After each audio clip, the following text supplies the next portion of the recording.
Michigan just landed its QB1 target in the 2024 class. Charlotte Providence Day School five-star quarterback Jadyn Davis just announced his pledge to Michigan. Coach Jim Harbaugh and company, the Wolverines rise to number 3 in the 24/7 Sports Composite team recruiting rankings with Jadyn Davis in the fold. And with that, we bring in our Michigan publisher, our insider, Sam Webb from the Michigan Insider to break this down. Sammy, this is a big pickup for the Wolverines, right? Yeah, man, it's a huge one. As you know, Steve, all too well, they went without a quarterback in the last cycle. They put all their chips in the middle of the table for, metaphorically anyway, in the middle of the table for Dante Moore, and they missed on him. And it seemed like the pivot to Jane Davis really began before the last cycle was over. This you got to go back to last spring when Michigan very clearly focused on Providence Day, focused on Jadyn Davis. He made it to the barbecue at the big house, and he actually made it to campus in last May, and then made it back for the barbecue at the big house. And from that point on, it really seemed like Michigan was at the top of his list, and vice versa. And so they have been going hard for him ever since. I actually think that back in the winter, they had pretty much had him locked up, and then you had the coaching uncertainty that kind of threw things back into question. But now they have their guy, a big arm guy, a leader, a guy who is a high sort of IQ student of the game, which is exactly what you want at the quarterback position. And he's a recruiter too, Steve. All those things make this a huge land for Michigan. Yeah, absolutely. Jadyn Davis threw for 3,425 yards, 43 touchdowns, just 6 interceptions. The state Gatorade Player of the Year for North Carolina and a state champion. I mean, obviously, when you turn on the film, the way he navigates the pocket, sees the field, puts the ball in a place for his playmakers to make things happen. After the catch, I think he's clutch. Just has a tremendous feel for the game. Was one of the first players in this class to emerge as a national recruit offered by Georgia and Alabama in camp as an eighth grader, chooses Michigan over the likes of Clemson and North Carolina, Tennessee here late in his process. And Sammy, uh, I feel like covering Michigan recruiting, being around it for a while, no one closer to it than you, but I feel like after you, I'm right up there with everybody there. And not, the connection that Jadyn Davis and Jim Harbaugh had, I think Coach Harbaugh, when recruits are on campus, he's involved and does a good job of making people feel comfortable at Michigan. But I felt like there was just something extra special between these two. Did you get that same sense? Yeah, he saved this recruitment. You hit the nail on the head there, Steve, because this recruitment was interesting from the standpoint of he really vibed with the former quarterback coach Matt Weiss. And I say it's interesting because he wasn't a guy that, he wasn't a guy from a recruiting standpoint that really connected well with a lot of recruits. I mean, even Jaden and his dad said the same thing. His dad Jeremiah told Matt Weiss at one point, "You're a terrible recruiter. Let me tell you how to recruit my son." And the irony of it is that he took coaching and they actually formed a real tight bond. And it was a blow to this recruitment when Matt Weiss got fired. So, Jim Harbaugh had been a part of the recruiting process every step of the way, Steve, was intimately involved. But when he fired Weiss, he made it a point to get on the phone with Jadyn Davis and his dad, have a really in-depth and candid conversation about, hey, what he was doing with the Broncos. Hey, I'm going to be back at Michigan and I'm going to be your recruiter. I'm going to recruit you. Anything you want to know, forget what the media says, forget what you're hearing from anyone else, ask me. And that was a real key moment in this recruitment where Harbaugh said, I'm taking this over. I'm going to make sure we get this guy. And then he hired a really good quarterback coach in Kirk Campbell who connected with the kid right away and they were able to bring it home. Talking to Jadyn and talking to Jeremiah after the first visit to Michigan, I think Coach Harbaugh blew them away. And I think it was real important for Jadyn in his process to play for a head coach that played the position before. And when you look at the college football head coaches across the country, there isn't one person that played the position at as high a level as Jim Harbaugh did, a terrific college quarterback, outstanding NFL quarterback who at one point was NFL runner-up for MVP, one Hail Mary away from taking the Colts to the Super Bowl.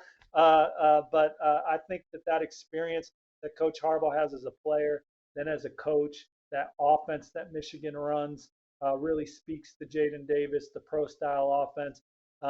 But also, Michigan, no books, no balls, what his mom used to always say. So I think what Michigan offers uh, a student athlete was important. I think the pageantry of Michigan. This is a young man that loves college football, studies it. I think he's super excited to play in the game against Ohio State and be part of that terrific rivalry. And then just the relationship with JJ McCarthy and the way that those two families hit it off. Michigan has been tough to beat here for a while, but to your point, the honesty from Coach Harbaugh was the difference from the NFL rumors to the coaching changes. He was always super direct with Jadyn Davis and his family about it, and now Michigan's got the number 3 class in the country, Sam, and there's a whole ton of momentum moving forward, right? There's no doubt, man. And the tea leaves were very obvious for the coming out of the weekend. I believe it was March 19th that Jadyn was on campus. So he was in the picture. You had Jadyn, of course. You had Jordan Marshall, who obviously is committed to Gatorade Player of the Year in Ohio. They beat Ohio State for him. You also had Brady Prescorn in that picture, who's looking, Ohio State, Penn State. He's a national recruit out of Rochester, Michigan, a 4-star tight end. And then Blake Frazier, a rising offensive lineman out of Texas, that is a legacy guy. And the offensive line really, really picking up. Max Anderson, Michigan, trending with really well also. So they got some other highly rated offensive linemen coming to campus. I could see Michigan adding a couple of more offensive linemen before April ends. And then you got other guys that probably are going to trend up. Channing Goodwin, right at Providence Day, is another guy that Michigan is very, very strong with. Another legacy guy, Marion Stewart out of Illinois. Yeah, man, this is, how it works, Steve. I mean, they were already doing well. You're coming off of 2 straight playoff appearances. Now you got a 5-star quarterback that wants to recruit, that wants to be that guy that helps bring other guys into the class. That is the way that you get kind of a snowball rolling downhill and momentum building a class. I think that's where Michigan is at right now. Yeah, Michigan, they got arguably the top quarterback in the country committed. They have one of the best running backs in the country committed. They're going to sign one of the best offensive line classes in America. I think that they're trending for one of the best linebacker classes in the country if they can Yes, add they Aaron are. Child. And Aaron so, Childs. look, the let's leave it with this because people ask me, Michigan fans ask me, they're like, with with the success that Michigan has had on the field the last 2 years with the college football playoff, can they recruit at a higher level? And I'm like, man, I love that you love recruiting rankings, but man, to hell with recruiting rankings with Michigan because they're already right there. Like they were recruiting at a championship level. We should have ranked some of those guys higher, right? Like they know what they're looking for from a culture standpoint. They know what they're looking for from guys that can fit what they're trying to do schematically, and then they develop them. The best thing Michigan does is really they put their players in the best position to be successful within their skill set on the field on Saturdays. It's not a scheme where the players have to adapt anymore.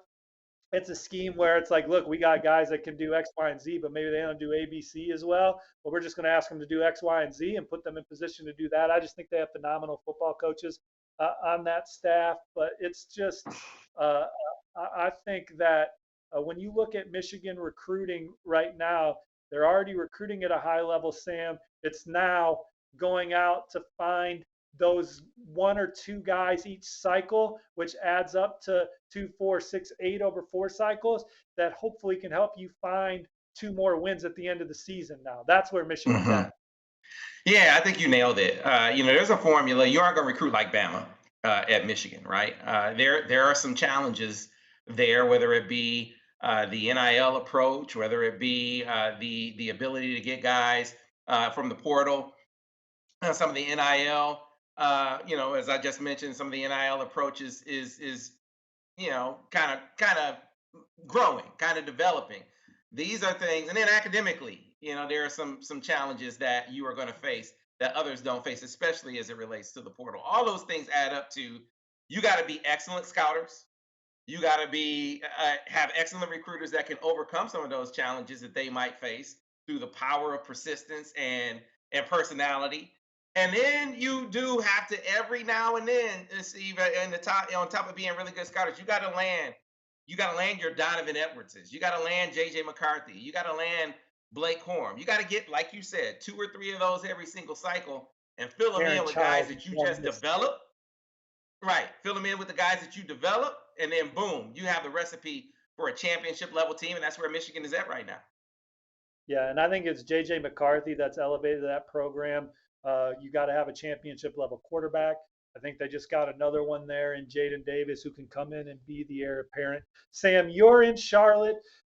People that just watch this video, make sure you get to the Michigan Insider and watch Sam's coverage, his one-on-one conversation with Jadyn Davis. That's also on the site. We have stories. I talked to Jadyn Davis. We have a commitment story with quotes in there. We got all kinds of analysis on 24/7 Sports and the Michigan Insider. So make sure you get over there for what is another big commitment for Michigan heading into the spring game. But thanks for joining us, Sam. Thanks to you. Thank you guys for watching, and we'll see you guys later on the 24/7 Sports channel.